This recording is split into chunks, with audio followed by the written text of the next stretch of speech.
नमस्कार दोस्तों, खबरों की खबर के इस प्रोग्राम में आज हम चर्चा करेंगे कि शिव, महेश, रुद्र, सदाशिव, महादेव और महाकाल कौन है, दुर्गा माता के पति कौन है, शिव, शंकर और रुद्र में आखिर क्या अंतर है। तो स्वागत है आपका हमारे इस पेशकश में।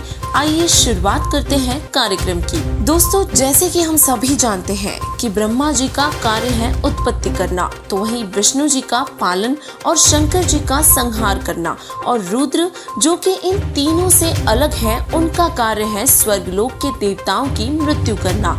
दोस्तों, ब्रह्मा, विष्णु और महेश जी पृथ्वी लोक, स्वर्गलोक, पाताल लोक, इन तीनों लोकों में एक एक विभाग के स्वामी अर्थात भगवान है। रजोगुण ब्रह्मा जी, सतगुण विष्णु जी और तमोगुण शंकर जी और महाशिव महाकाल जो है वह गुणातीत माने गए हैं। दोस्तों, यहाँ आपको बताना चाहेंगे कि भगवान शिव और सदाशिव एक नहीं दो है। सदाशिव, महाशिव, महाकाल यह सब ब्रह्म अर्थात काल के अन्य नाम है, और इस थोड़ी सी भिन्नता के कारण बहुत से लोग भगवान शिव को ही सदाशिव मान लेते हैं, जो कि गलत है। शिव और सदाशिव पुत्र पिता के संबंध को दर्शाते हैं। वैसे अक्सर देखने में आता है कि शिव जी को ही शंकर जी भी बोला जाता है और काल ब्रह्म ज्योति निरंजन को भी बोला जाता है, लेकिन पुराणों में शिव और महाशिव दोनों का ही जिक्र आया है। दरअसल बात यह है कि काल ब्रह्म देवी दुर्गा जी के पति और तीनों देव ब्रह्मा, विष्णु और महेश जी के पिताजी है।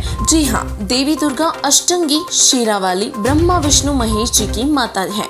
देवी भागवत के स्कंद 3 में इसका प्रमाण है। दोस्तों, ये बातें शायद आपको अटपटी लग रही हो, परंतु वेद पुराणों के अनुसार यह 101% सत्य है। शंकर जी के विषय में बहुत सी मिथ्यक बातें प्रचलित हैं। हिंदू धर्म में भगवान शिव जी को लेकर बहुत सी महिमा गाई जाती है। शिव अजर है, अमर है, अविनाशी है, मृत्युंजय है, और जब उनकी यह महिमा सुनते हैं तो ऐसा लगता है कि भगवान शिव शंकर की उपासना करेंगे तो हमारी मृत्यु भी टल ही जाएगी, लेकिन ऐसा बिल्कुल नहीं है। परमेश्वर कोई और है। अब यहाँ हम आपको देवी भागवत महापुराण का एक छंद पढ़कर सुनाना चाहेंगे, जिसमें ये स्वयं स्वीकार कर रहे हैं कि उनका जन्म और मृत्यु होता है, वे अजर और अमर नहीं है।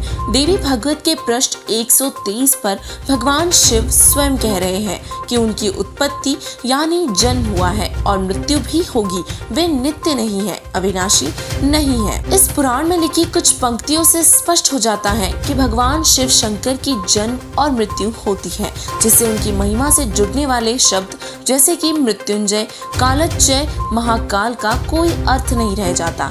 दोस्तों, आज हम उन सभी उलझनों को सुलझाने की कोशिश करेंगे जो कहीं ना कहीं भक्त समाज के अंदर एक शंका उत्पन्न कर देती है। दोस्तों, ओम नमः शिवाय मंत्र का जाप और शिवलिंग की पूजा कर भक्त समाज सोचता है कि वह शंकर जी की ही आराधना कर रहे हैं, लेकिन वास्तविकता तो ये है कि न तो ओम नमः शिवाय मंत्र शंकर जी का है और ना ही शिवलिंग पूजा से शंकर जी प्रसन्न होते हैं। शायद आपको बुरा लगे, परंतु यह सत्य है कि शिवलिंग पूजा एक बहुत ही बेशर्म पूजा है। दरअसल शिव पुराण के अनुसार एक बार भगवान ब्रह्मा और विष्णु जी का एक युद्ध हुआ। तब उनके पिता काल सदाशिव ने उनके अभिमान को दूर करने के लिए बीच में एक तेजोमय स्तंभ खड़ा कर दिया।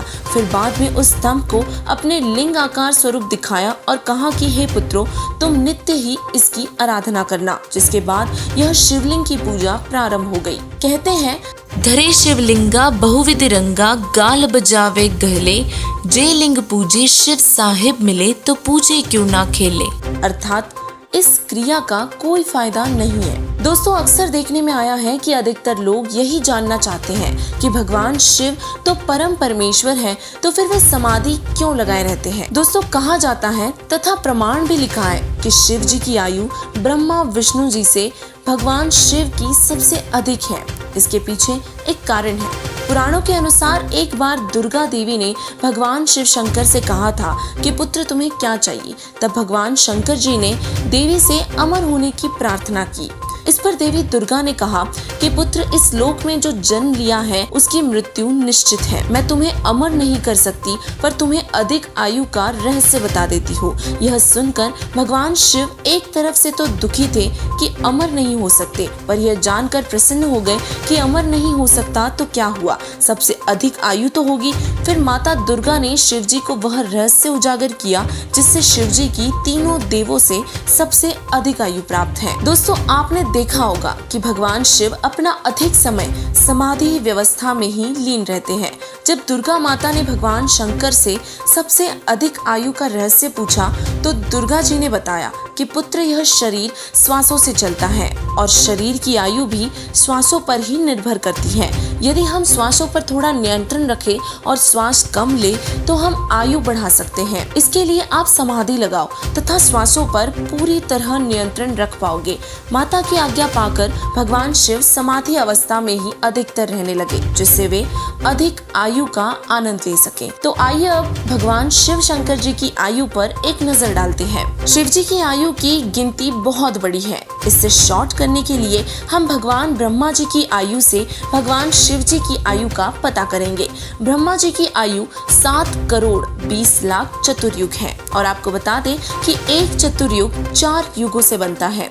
विष्णु जी की आयु ब्रह्मा जी की आयु से 7 गुना अधिक है और इसी प्रकार भगवान शिव जी की आयु विष्णु जी की आयु से 7 गुना अधिक है, अर्थात ब्रह्मा जी की आयु से 49 गुना भगवान शिव जी की आयु है। तो अब बात करते हैं मंत्र की। शिव पुराण के संस्कृत संस्करण में पृष्ठ 26 पर सदाशिव अर्थात ब्रह्मा विष्णु महेश के पिता काल ब्रह्म का मंत्र ओम लिखा है, जिसे अनुवादकों ने ओम नमः शिवाय कर दिया, जो कि गलत है। गीता जी के अध्याय 8 के श्लोक 13 में केवल एक ओम मंत्र का जाप ही करने को कहा गया है, जो कि ब्रह्म काल सदाशिव का है। ओम नमः शिवाय मंत्र का कहीं विवरण ही नहीं है। दोस्तों, हम देखते हैं कि भगवान शिव जी भी भक्ति किया करते हैं, लेकिन किसकी? कुछ लोगों का मानना है कि भगवान शिव विष्णु जी की भक्ति साधना में लीन रहते हैं, तो कोई कहता है कि विष्णु जी के अवतार श्री रामचंद्र जी के नाम का जाप करते हैं। कुछ लोग तो यह भी कहते हैं कि शिव शंभु अपनी ही भक्ति करते हैं। लेकिन अब हम आपको बताएंगे कि वास्तव में भगवान शिव किसकी भक्ति करते हैं। परमेश्वर कबीर साहिब जी ने इसी विषय में बताया है कि हम बैरागी ब्रह्मपद सन्यासी महादेव सोहम नाम दिया शंकर को, वो करे हमारी सेव। सृष्टि रचना के प्रारंभ में कबीर साहिब जी एक ऋषि रूप में ब्रह्मा जी, विष्णु जी और शिव जी से मिले थे।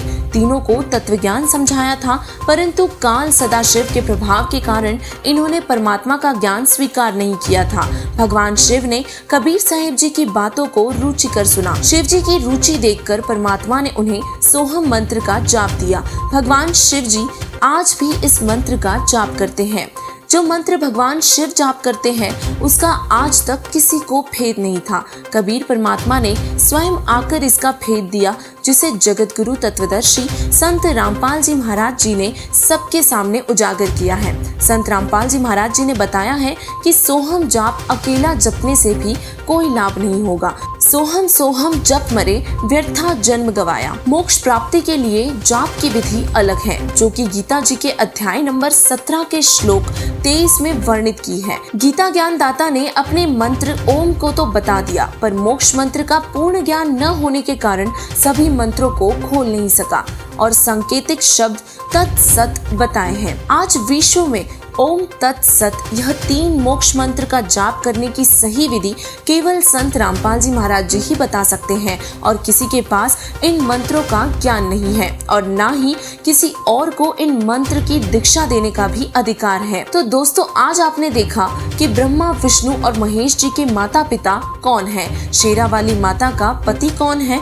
और सदाशिव महाकाल रुद्र शंकर और महेश में आखिर क्या अंतर है तथा शिवलिंग पूजा क्या है। आप सभी दर्शकों से निवेदन है कि तत्व ज्ञान को जानने में अधिक समय न लगाओ। नकली गुरु और धार्मिक पीरों के पास समय व्यर्थ मत करो। मनुष्य जन्म बहुत अनमोल है और इसे ऐसे ही नहीं गवाओ।